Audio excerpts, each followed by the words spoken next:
Ladakh is the highest plateau of the Indian state of Jammu and Kashmir, with much of it at over 3,000 meters above sea level. It spans the Himalayan and Karakoram mountain ranges and the upper Indus River Valley, and was the point of connection between Central and South Asia during the era of the Silk Route. Contemporary Ladakh borders Tibet to the east, Lahul and Spiti to the south, the Vale of Kashmir, Jammu and the Baltiul regions to the west, and the Trans-Kunlun territory of Xinjiang to the far north. Sometimes called Little Tibet, Ladakh is renowned for its remote mountain beauty and culture. Ladakh retains one of the few surviving nomadic civilizations in the world, although it is gradually transforming due to modernization and economic pressure to conform. Nevertheless, Ladakhis are basically very down-to-earth and full of contentment and happiness, despite the harsh living conditions and the pressures of modernization. About 70% of its 260,000 inhabitants still live in traditional villages, but the capital city of Leh has been transformed. Once a small town with 2 paved streets and cow jams downtown, Leh survived on the natural wealth of nearby farms. But now one sees fresh asphalt highways and diesel trucks groaning over the Himalayan passes, polluting the thin air to deliver cheap government-subsidized grain. Leh has become an outpost in the global economy, complete with rubbish dumps, bazaars full of sneakers and watches, and food shortages when the passes are closed by snow. The self-sufficiency so important to Ladakhi culture has been undercut by economic powers beyond their control. Although most nomadic Ladakhis live with almost no money, their devotion to Buddhism has given them a firm foundation in living holistically within nature. And even more appealing than this ecological balance, evident in the villages, is the emotional balance within the people themselves. After Yogi Tatsang Repa came to Ladakh in the 17th century at his guru's instructions and with the patronage of Ladakh's Namgyal dynasty, the Drukpa order flourished, its headquarters since then being situated at Hemis Monastery, the largest and most important monastery in Ladakh. The 2-day Hemis festival that takes place annually in June and July is one of the most important events in Ladakh and has been designated a local public holiday. Hemis Monastery has more than 260 branches in this area of the Himalayas.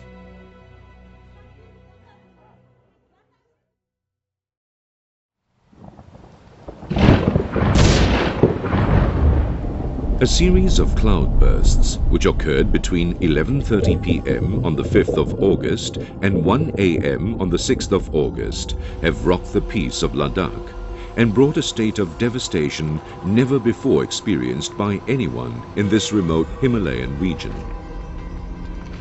The unexpected cloudbursts of torrential rain triggered mudslides and flash floods, causing great loss of life, massive physical destruction, and emotional distress to this beautiful Himalayan region and its people. More than 200 people were killed, and more than 600 are still missing, with a very slim chance of survival. Most people are unwilling to move back into their homes, even though some were not affected. They are so emotionally distraught that they have moved to makeshift tents or their own cars, with some even preferring to sleep in the open on high ground, for fear that another calamity of this magnitude may occur at any time. Many people have also lost all their belongings and are living on aid provided by the government and NGOs. Besides losing their homes, many families have lost their farmlands, which provide crops for their own consumption and for sale. Much of this farmland has taken more than 80 years to be transformed into land suitable for agricultural use. With the mudslides laying sedimentary deposits over cultivated areas, many crops have been lost, and it will take time before the land settles down and can be used once again for agriculture. In the foreseeable future, livelihood is likely to be an issue. These families will have to rely on aid provided by the government and NGOs. People are still in a state of shock.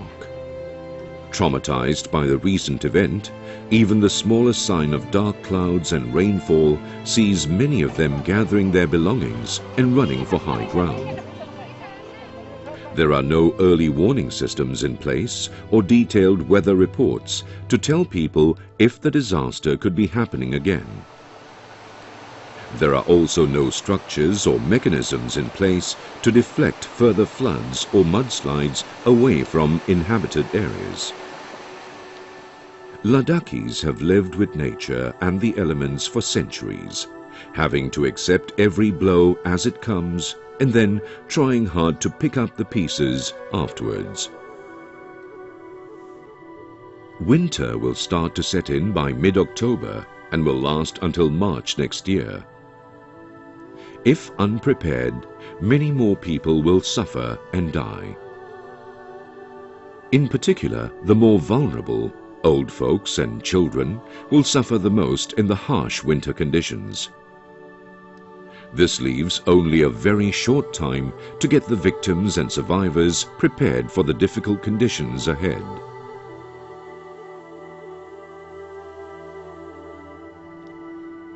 The award-winning Druk White Lotus School, known locally as Druk Padma Karpo Institute, founded by His Holiness the Gyalwang Drukpa, was not spared by this natural disaster.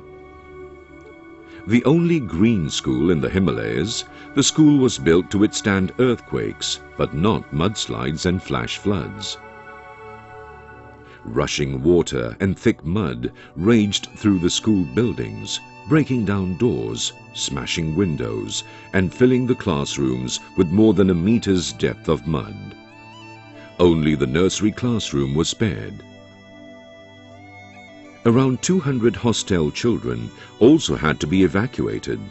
It took 3 hours to carry each one to safety through the torrent of water that flowed past their door. Engineered to withstand earth tremors, the building stood firm, but the books, computers, furniture and equipment were either destroyed or ruined.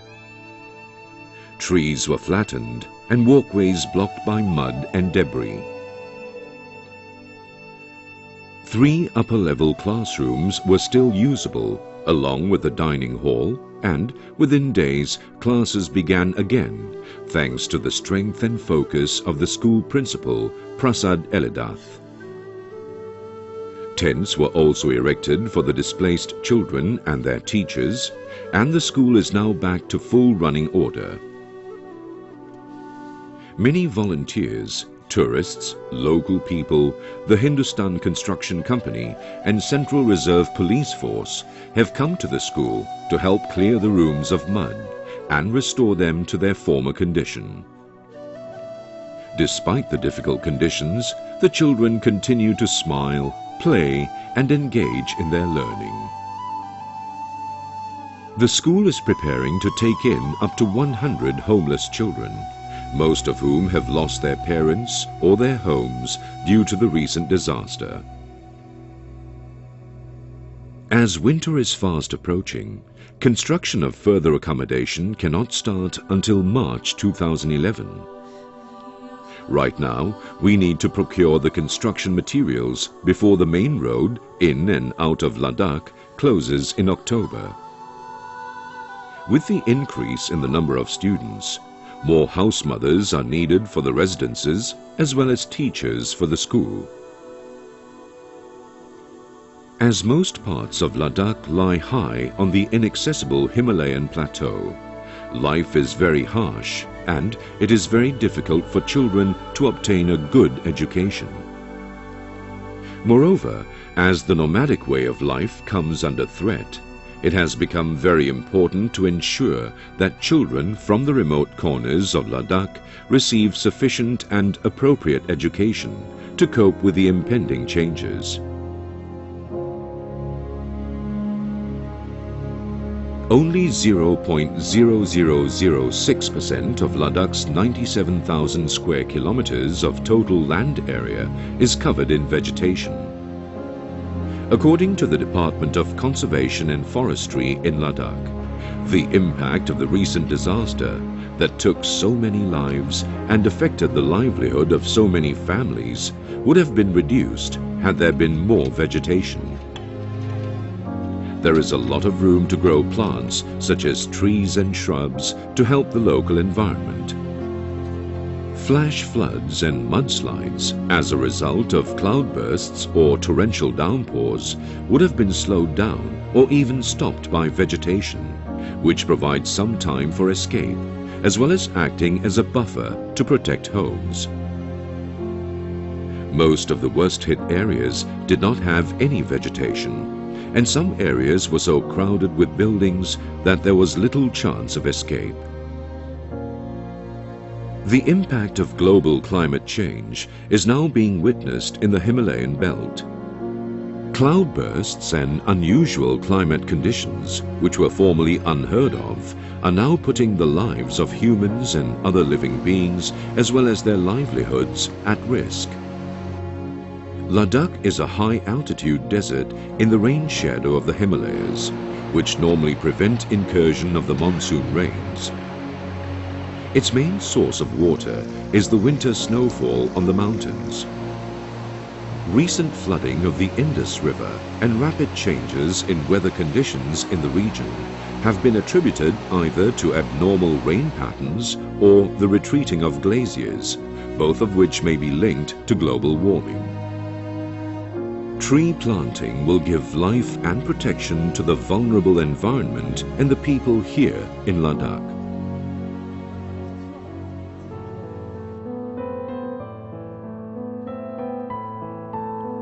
His Holiness the Gyalwang Drukpa, the much-loved spiritual head of Ladakh, flew to Ladakh as early as possible to bring moral support, relief and aid to the people of Ladakh, a place he holds very dear to his heart. He visited more than 50 affected villages. Wherever he went, he emphasized the need for preserving spiritual heritage and being aware of one's own karma, and also encouraged people to be the guardians of the environment. His Holiness trekked to many remote villages and paid visits to each affected household to give them much-needed encouragement. He has spent a large part of his life in retreat, practicing spirituality for the benefit of all beings, giving teaching and presiding over grand ceremonies and festivals in Ladakh. Now, in this time of disaster, he is there for the people and their communities. In good times and bad times, His Holiness is always there for everyone without exception.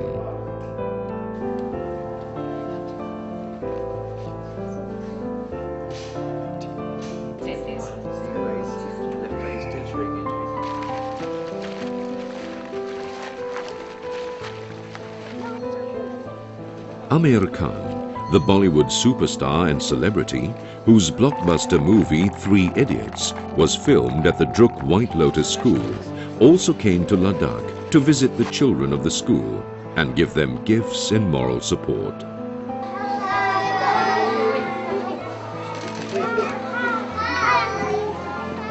प्यार दिया, इतनी इज्जत दी His Holiness को, और उनकी वजह से मुझे भी थोड़ी बहुत प्यार और इज्जत मिली.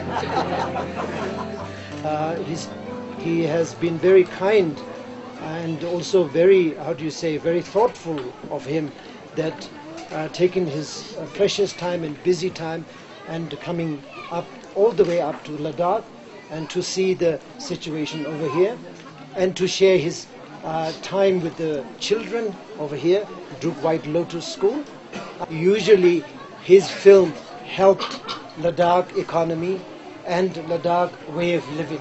For whole Ladakhi people improved their living because of his film over here, you know, film Three Idiot, which is really beautiful morally, as well as, of course, it's a really like a, how do you say, very awakening for the rest of the people. Each one of us should do as per our capabilities and our abilities. I have greater ability and greater capability, so I am perhaps contributing more. But each one can contribute to whatever extent. Even you all are here from the media. Whatever you can contribute, please contribute. I would request you. Okay, I'm so happy to be here, but I would have been more happy if I had come in a happier time. So I'm very sad to know that, you know, there was a cloud burst and there was a floods over here, and so many people in Leh and Ladakh were affected, and the school was damaged, all the mud came in everywhere. But I'm very happy to know that all of you all are safe. The first question I asked Mr. Prasad is, are the children safe? And when he said the children are safe, then I said a prayer to God to thank him that all of you all are safe. In my city where I live in Mumbai, some years back on 26th July, there was same thing happened over there. Cloud burst with lot of water, lot of rain, lot of water, and lot of problems we had in the city. And I want you to know that you should not be scared now. Okay? Do not be scared now. Me and all the people from Bombay, you know, all the actors from the film, and all of us are there to help you. Whatever problems you have, we are there to help. So do not worry about anything at all.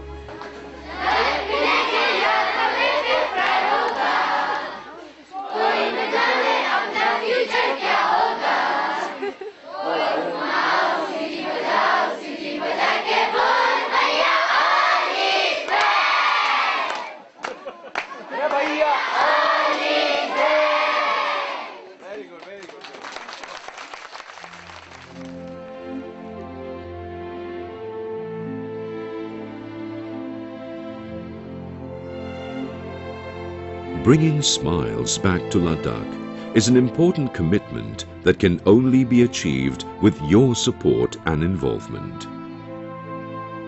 This natural disaster, never before experienced, has thrown Ladakh backwards by at least 5 years. Reconstruction of buildings and, even more important, reinstilling confidence will take time.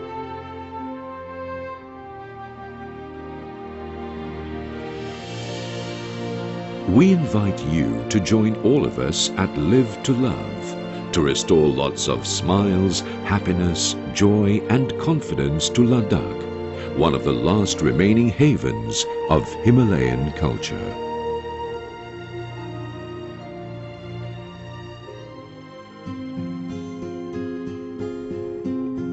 It has been a few months since Ladakh experienced the natural disaster. Life has to gradually go back to normal. Climatic change is taking place, and the beautiful people of Ladakh must get ready for the inevitable challenges ahead. Awareness of the importance of environmental sustainability among the Ladakhis is now an important task at hand.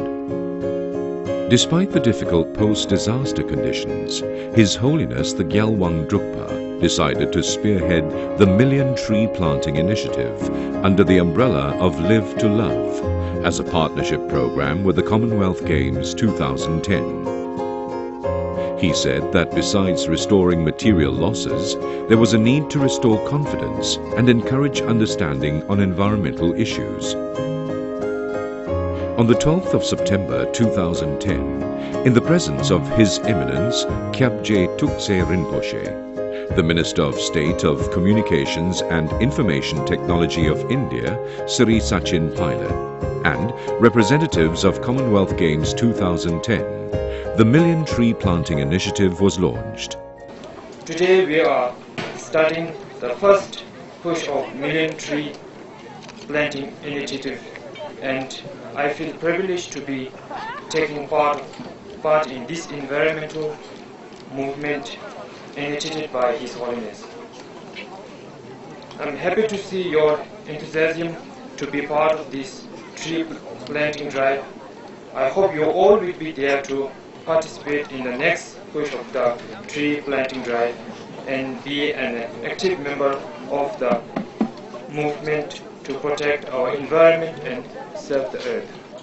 I'm very happy that I'm a part of this great endeavor and the great work that the monastery is doing, and all of you collectively. It is a great example of how societies and governments, individuals can come together and really make a change. I'm thankful to everyone who has spared the time to come together to launch this tree plantation drive.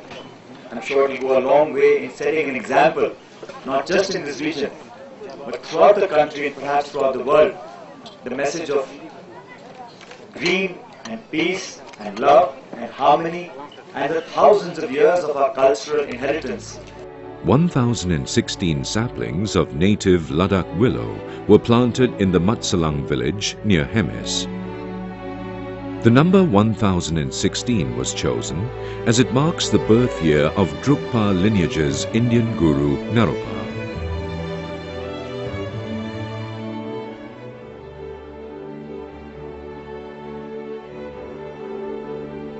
On the 10th of October 2010, or simply 10-10-10, at exactly 10 o'clock, 10 minutes and 10 seconds, at the village of Changa in Hemis, Ladakhis jointly broke the Guinness World Records for the most trees planted simultaneously. 9,313 people from different religions and cultures came together to plant 50,033 saplings in 33 minutes 25 seconds.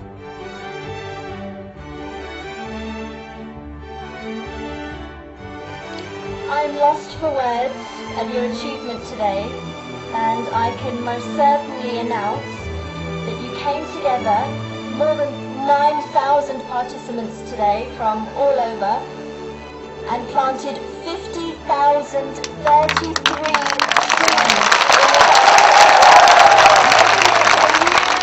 Guinness World Record. Congratulations to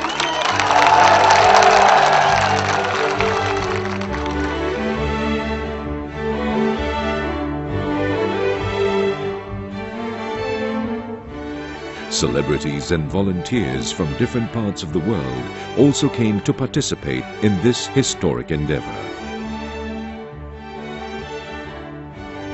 Without the ground support from the various chapters of the Young Drukpa Association in Ladakh, without the help from the Department of Wildlife Protection, Mr. Jigmet Takpa, and the Department of Forestry, Dr. Balaji, the Million Tree Planting Initiative would not have materialized. Meanwhile, at the Druk White Lotus School, 58 semi-orphaned and orphaned children have been adopted. Reconstruction of the school has started and will slow down during the harsh winter. However, reconstruction work will quickly be back on track in March 2011 when spring starts. There is still a lot to do. Let us come together to bring the smiles back to Ladakh.